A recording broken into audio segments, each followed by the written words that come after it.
Hello, this video is for people who are interested in preventing suicide.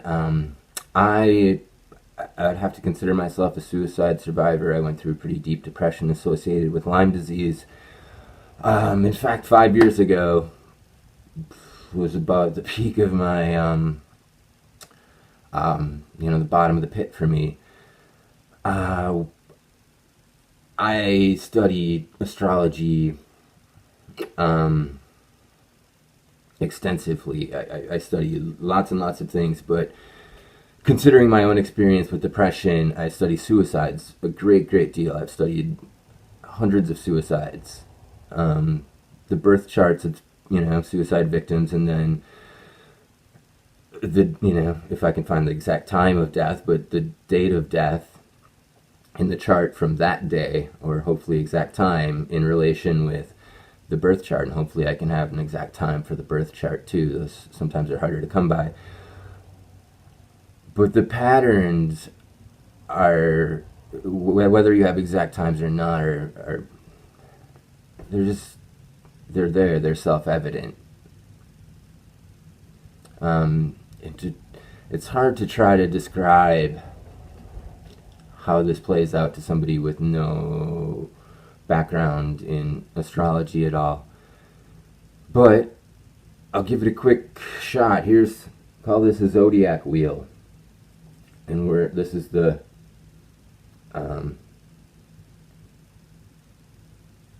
ecliptic of the sun, essentially, and the constellations around this ring.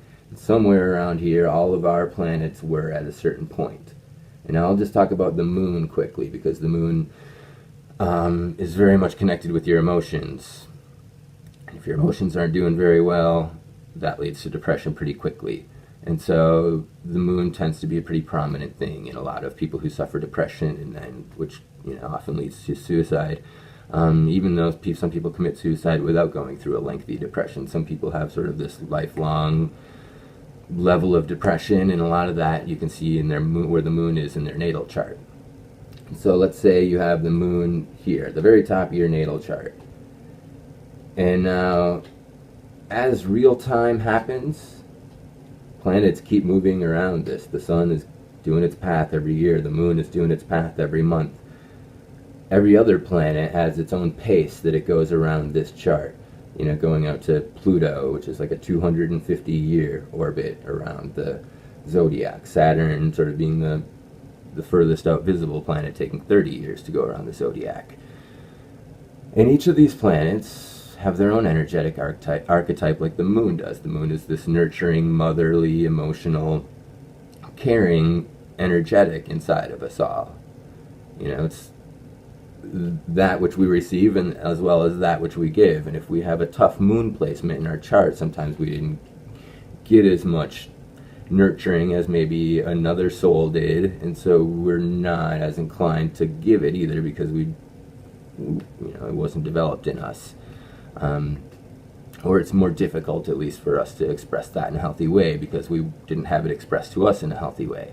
So let's say you've got this moon up here, and it happens to be, this is getting deeper into astrology, but let's just say you have a moon that's in a stressed position in your natal chart. That's the kind of person that has a lifelong depression. That's in their natal chart, the moon is stressed. And now, in real time, as planets go around, every time they get to that degree of where the moon was when you were born, when they get to that exact degree, it's called a conjunction. But there's 12 signs around the zodiac split into 30 degrees each. And if your moon was born at, let's say it was 5 degrees of Pisces. And so when it gets to 5 degrees Aries, it's making an angle. When the planet gets to the next 5 degrees of the next sign and the next sign, it's making angles all the time. And it can exacerbate that stress. And some of those planets that move really slow, like Pluto, Pluto only goes around every 250 years, so not everybody goes through a Pluto direct transit to any one of their planets. But if you happen to have Pluto transiting your moon, it moves so slow that it transits it for, a couple, 3 years, very slowly. And Pluto is a really deep psychological powerful planet of transformation that could be really uncomfortable for somebody with an already stressed out moon. And that's going on for a few years, taking somebody with like sort of a lifelong depression and adding some depth to it, even like going back and Pluto is connected with every word that starts with re, relive, rethink, reimagine, all of these going back and thinking deeper about things. And when you have a lot of depression, you relive a lot of that depression. In that, it's for the purpose of breaking through and understanding the roots of it. Pluto is all about healing, just like, everything, all of this is about healing in the end once you become conscious of it. But Pluto wants you to kill off things that are not serving your evolution, and that can be very difficult, including habits of thought that keep the depression recycling. And if Pluto gets deep into your head so you can recognize that dark pattern of thought and where it came from, and that's not a comfortable experience, that sort of makes the depression very real and more immediate. And that's for 3 whole years that Pluto's transiting that moon. And now let's say Saturn happens to join at the same time. Suddenly now you have Pluto and Saturn conjunct your moon in real time. Saturn's all about restrictions. So whatever sort of nurturing and love and support you might be getting from the world around you at the time, Saturn tends to cut that off. So now you're feeling all alone and depressed, and you feel like, and Saturn's all about responsibility, and you feel like, I can't live up to all that's being expected of me right now, and it gets really, suddenly you're crippling now. The depression is crippling. And so you've got Pluto, here we go, Pluto and Saturn up here by where your moon was when you were born. And let's say Mars goes around the chart every 2 years. Now let's say Mars catches up. Now you've got Mars conjunct Saturn and Pluto, all conjunct your natal moon. And Mars is the planet that's ever present in all too many charts that have, where there's death involved, violence involved. Mars is the archetype of the it's the warrior and all that, but the real downfall of Mars essentially is to act first and to think later. And unfortunately, that happens all too often with suicides and murders and things like that. But you can see these patterns when the hundreds and thousands of these murders and suicide charts that I look at, these patterns it's not always Pluto and Saturn and Mars, but those 3 are very often part of it. The nodes of the moon are very often a part of it. Uranus is very often a part of it. With suicides, Venus tends to often be a part of it. But there's very specific angles happening. It's math and geometry of when the timing happens.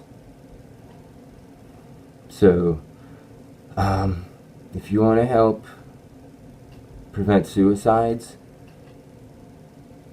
there's nothing better that you can do than to learn astrology and to teach it. It sounds a little bit cut and dry, but that has to happen first, humanity-wide, in order for healing to happen on an individual. It has to happen through individuals, and then humanity can sort of heal as a collective. But astrology is the key to knowing thyself, and knowing thyself is the key to finding peace and balance in this life. That's just part of nature. So anyway, thank you very much for watching this video.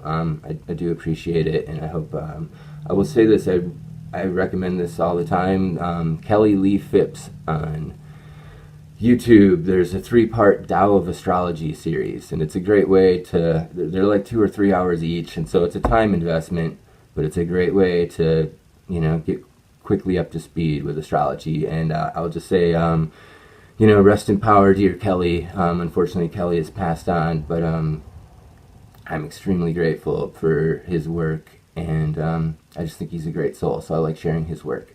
So I hope you go check that out, Kelly Lee Phipps, and yeah, take care, everybody. Much peace to you.